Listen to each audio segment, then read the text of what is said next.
Welcome back to my channel. Today I will be going over my March wrap-up for the 6 books I read, 3 fiction, 3 nonfiction, and I guess the common theme this month was history, historical fiction, and nonfiction books that are very relevant, both domestically here in the US and also about things abroad. So yeah, if you're interested, stick around and we will get right into the video.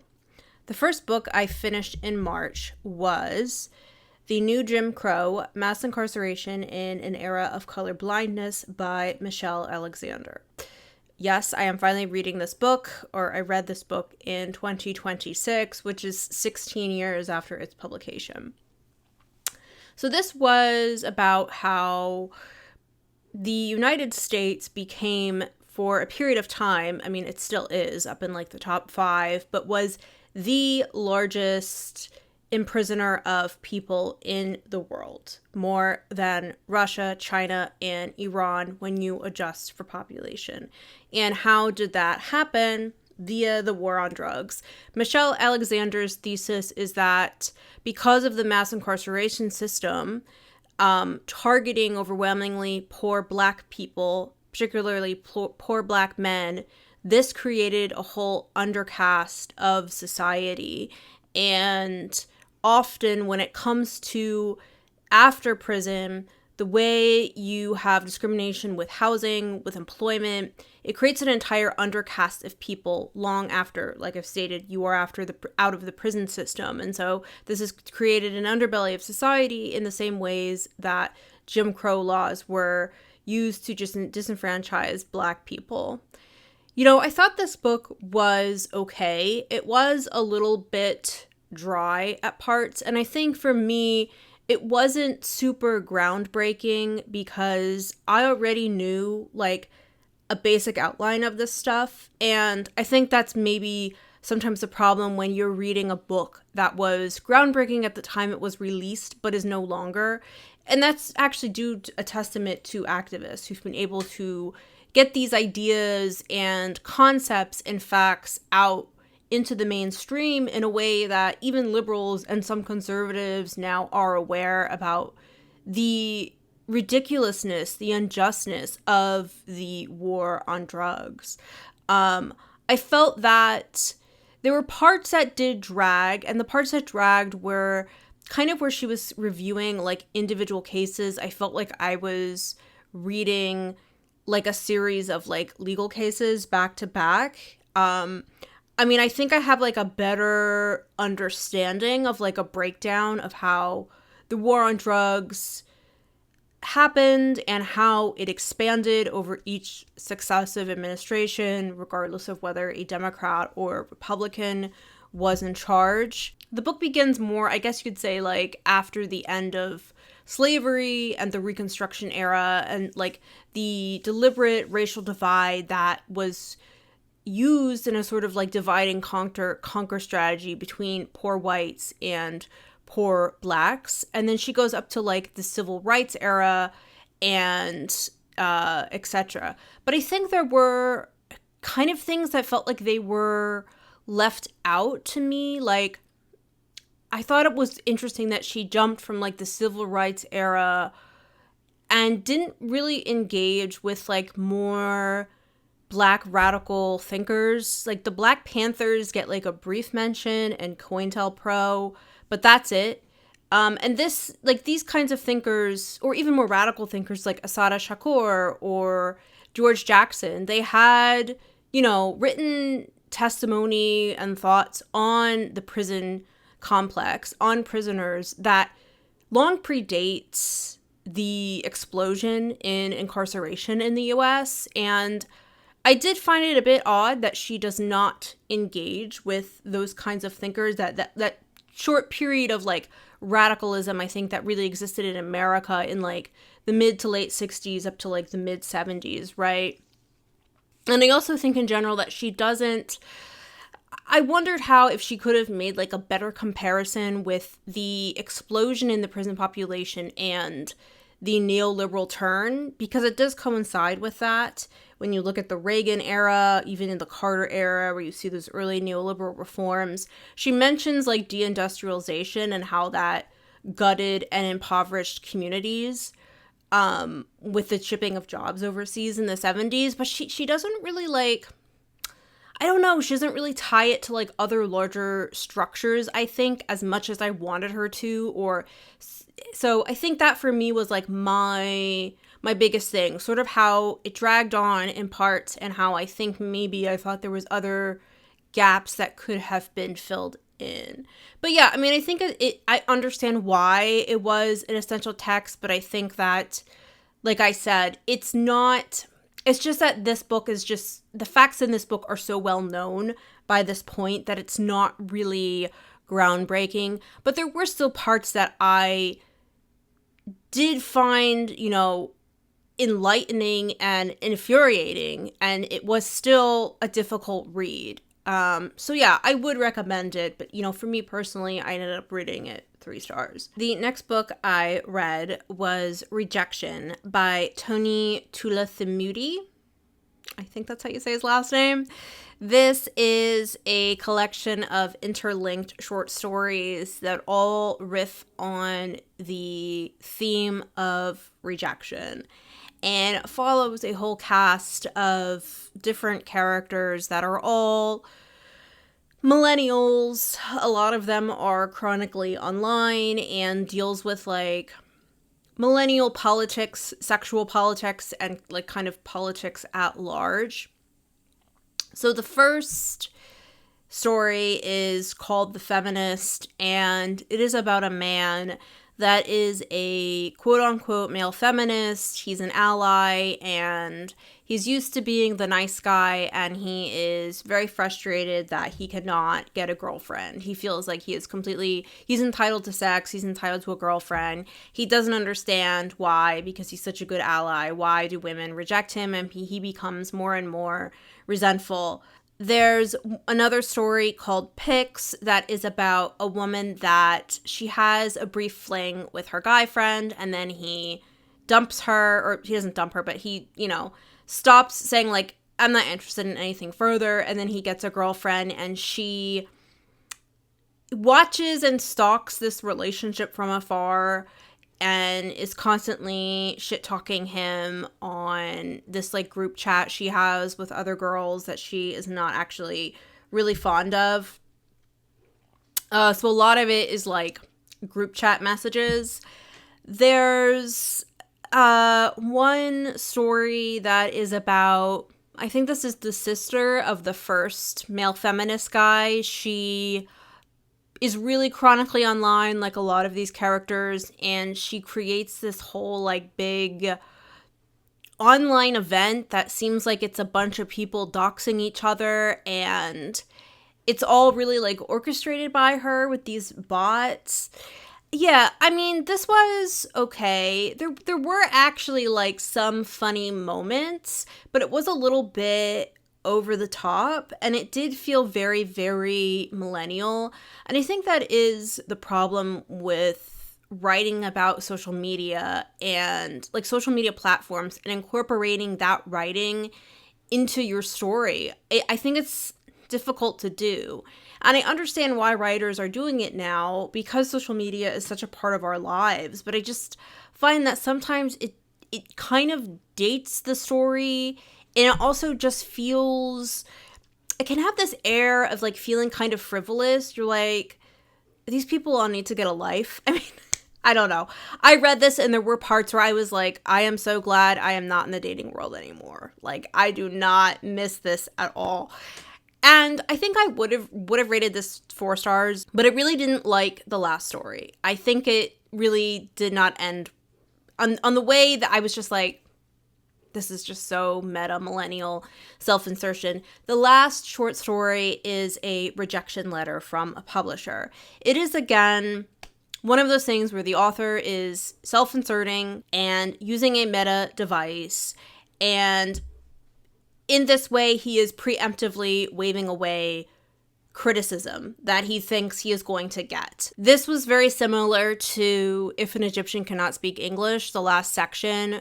only the author is in a creative writing workshop in that book. And, this is the rejection letter from the publisher. And I really don't like that. I don't like the meta aspect that's so popular in books. I don't like the preemptively waving away criticism. I think it's very lazy, and it left a bad taste in my mouth, unfortunately.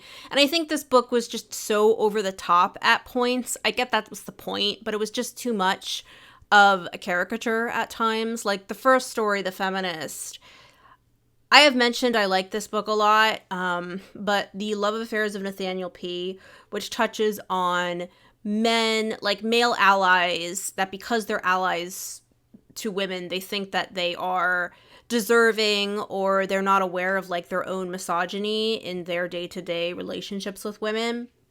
That to me is just so much more realistic and much more nuanced and toned down. And this was just, a lot of these stories were just really over the top. It can be uncomfortable to read some of these people. So yeah, I don't know if I really like enjoyed this because it was very cringe and some of it was not super memorable. So I rated it 3 stars. The next book I finished was Human Acts by Kang, translated from Korean by Deborah Smith. This was originally published in South Korea, and it is about the end of South Korea's military dictatorship era, I could say, because they had 3 successive military dictatorships, essentially back to back, since the founding of South Korea and the division of the peninsula into 2, which is not known to most Americans. Most Americans think only the North was a dictatorship, and that's just not true.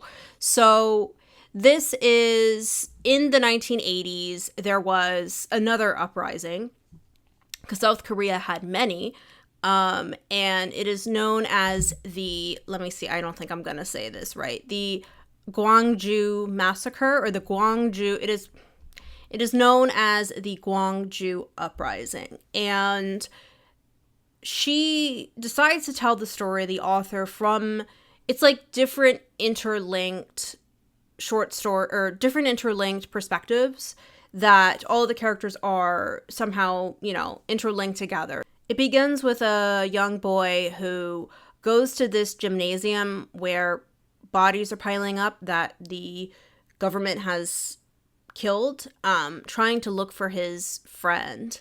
And then you follow who's disappeared. Then you follow a woman that works for a magazine, and she's an editor, and they're trying to publish like this play, but she keeps having to send it to the censor's office, and they keep blocking stuff out, and she has to keep going back and forth. There's one where we follow prisoners and the torture that they undergo. For me, a lot of the characters did unfortunately kind of blend together, and I think that is the issue with sometimes translated works, is that there can sometimes be this vagueness. I know there's one where there's a factory worker and she's like part of this protest, but then like they take her and they torture her and they start saying that like she's a communist, she's affiliated with the North. They call her like a red bitch, which, red for communists, which is like actually still like there's a lot of anti-communist hostility in South Korea still. There was pretty graphic scenes of torture in this. It was quite hard to read. And I think for me, reading this book with also like current events that are happening, it was difficult. It was very difficult. And I mean, it still impacted me, but I think I don't remember the characters as much. It's more so that I just remember, unfortunately, the scenes of violence, the scenes of state repression. And I will say that this book did inspire me to want to read about Korea, both Koreas, more, because I think that, the fact that at my big age, I only recently learned about South Korea being a dictatorship, only recently learned about the atrocities done to the North by the U.S. It has inspired me to read more Korean literature, or just more nonfiction stuff in general. So I will say that this book has inspired me to read more because of that. But I think in general for me, it was just trying to recount all of the characters was a little bit difficult because it was like pretty excessive scenes of torture. However, I do want to mention a couple lines I thought were really good and inspiring. One was, he told them that we all knew we were going to die, but we weren't afraid of death. And the other I highlighted was, it happened in Gwangju, just as it did on Jeju Island, in Kwantung and Nanjing, in Bosnia, and all across the American continent when it was still known as the New World, with such a uniform brutality. It's as though it is imprinted in our genetic code. So you can see why, in light of current events, this book was difficult for me to read. But yeah, it did affect me. So yeah, I rated it 4 stars. The next book I read in March was If We Burn, The Mass Protest Decade and the Missing Revolution by Vincent Bevins.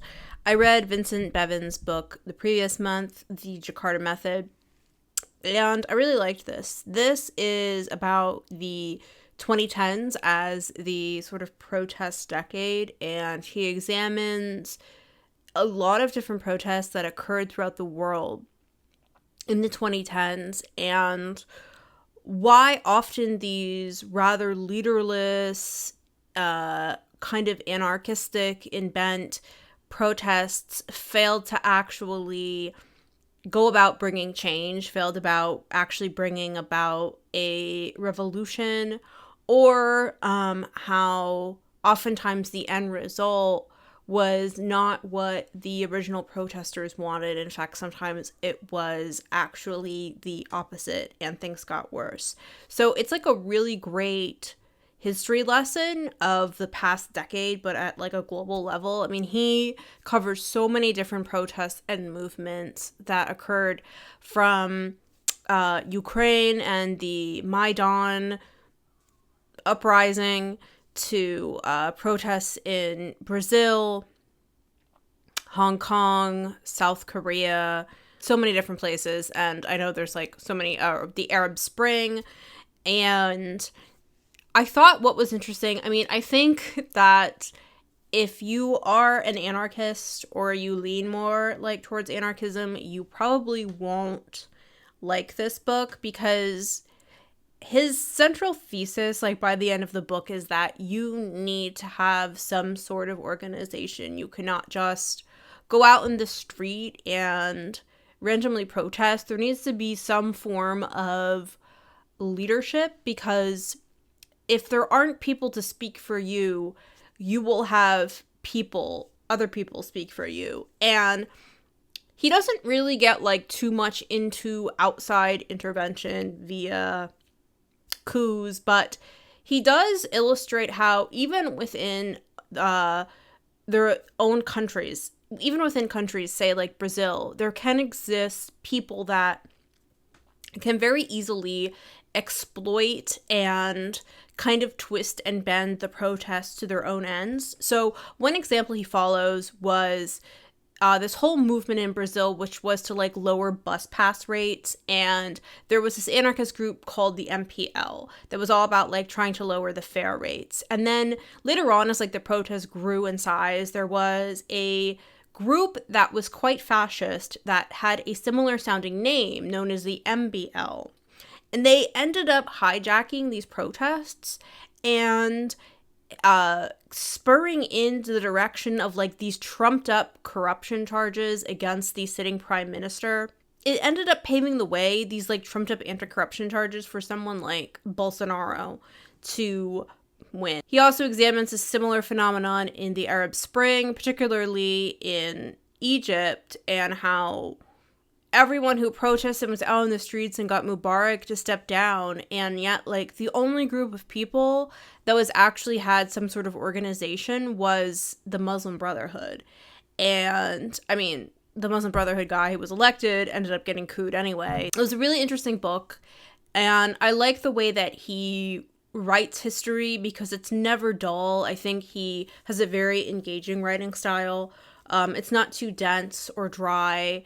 there were a couple things that I did want to highlight, and it did honestly get me to think about how, like, protest movements, particularly I think within the global south, he does touch on this a little bit, how not within your own country, but particularly like outside forces can very easily co-opt that movement for their own ends. Rich countries, he said, tend to welcome protests because they create political power vacuums that they can exploit and use to their own benefit. And I definitely think a recent example of that was the protests in Iran, and how even though they were grassroots, there were other elements within those protests that were being funded and armed by outside forces like Israel and the US. So I definitely recommend this book. I think it gave me like a better grasp of modern events within the past decade. And I think in general,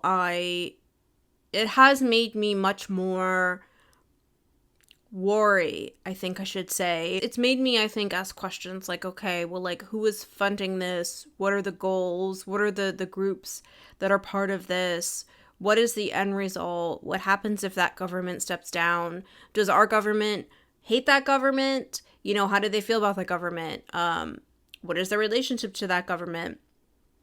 And I think something that is really important to note, because he does touch on Libya too, that I think he says, whether rich Westerners realized it or not, situations even worse than the governance of a stable authoritarian state were possible, including civil war or failed states.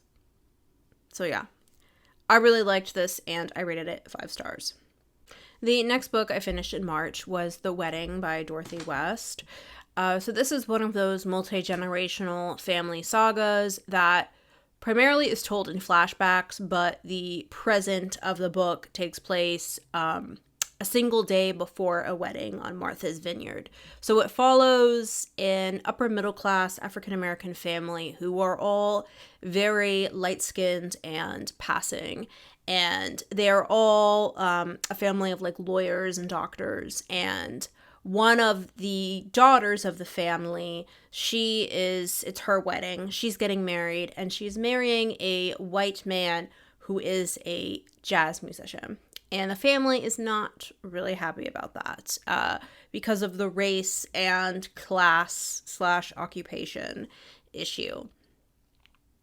So we go through, like, the beginning of the book has this family tree, and we go through each section of the family tree and like how so-and-so met, you know, their spouse and how their marriage was, and, you know, so on and so forth, how this person managed to, despite the odds, work their way up. Everyone in this book is not really a likable character, which I don't normally have a problem with, but I think everyone was just so self-centered in this book.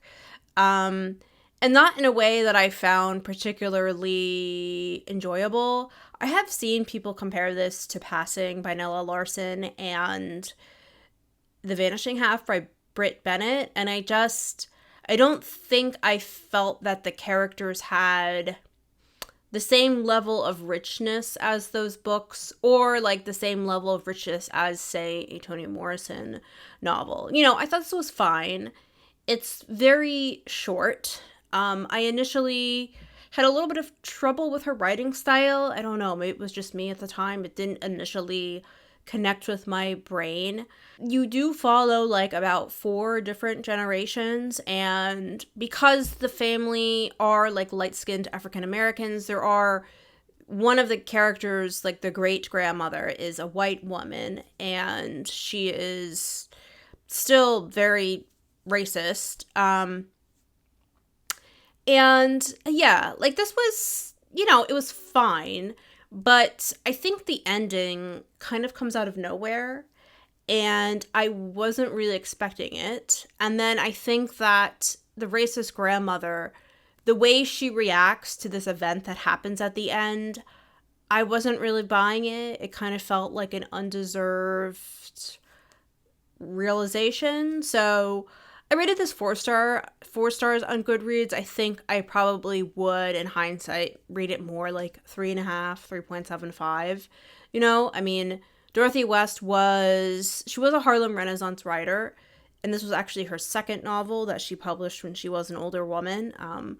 This came out in 1995, and then I think her previous work was like from the 40s, so it's fine. I just don't think that it is, you know, the level of Nella Larsen or Brit Bennett for, you know, situated within this era of like black, bourgeois, passing, middle class family. I don't know. It didn't really wow me as much as those books, and I think maybe it's just like I had maybe higher expectations.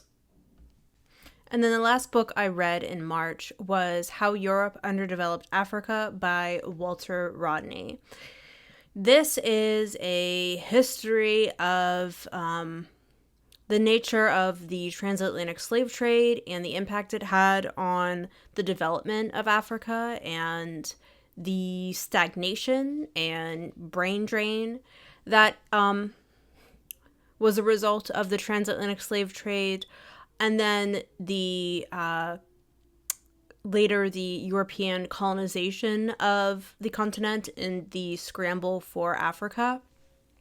And he begins the book by talking about these ancient African civilizations that flourished and existed before there was major European contact, major European trade.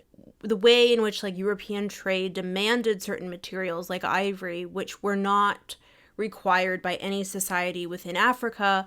And so society then turned to elephant hunting because of this demand. And all of this led to a major restructuring of local economies and an overdependence on overseas market. When we get to the scramble for Africa in the 19th century, it kind of just like seals the deal as to further this like stagnation between Western Europe and Africa.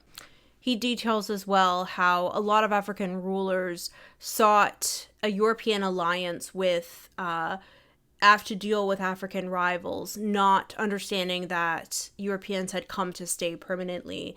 And in some ways, I did see some parallels between this and the various Native American tribes. He also talks about how the number of jobs and this massive industrial complex that was created in Europe and North America came from the import of minerals and materials, all from Africa, as well as Asia and Latin America.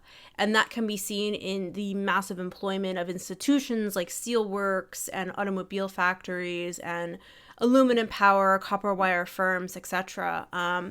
And while Europe was booming, sorry, please ignore my dogs are playing. While Europe was booming, a lot of this mining left holes in the ground in Africa. There is so much history in this book, and I will say that I did think it got a little bit dry at parts. I got the Verso Books edition, and it was full of typos. It was full of misspellings and incorrect punctuation, and I had never seen a book with that much like grammatical errors in it, so I don't know what was going on, which is a shame because it is a very influential piece of text. It's a very important text.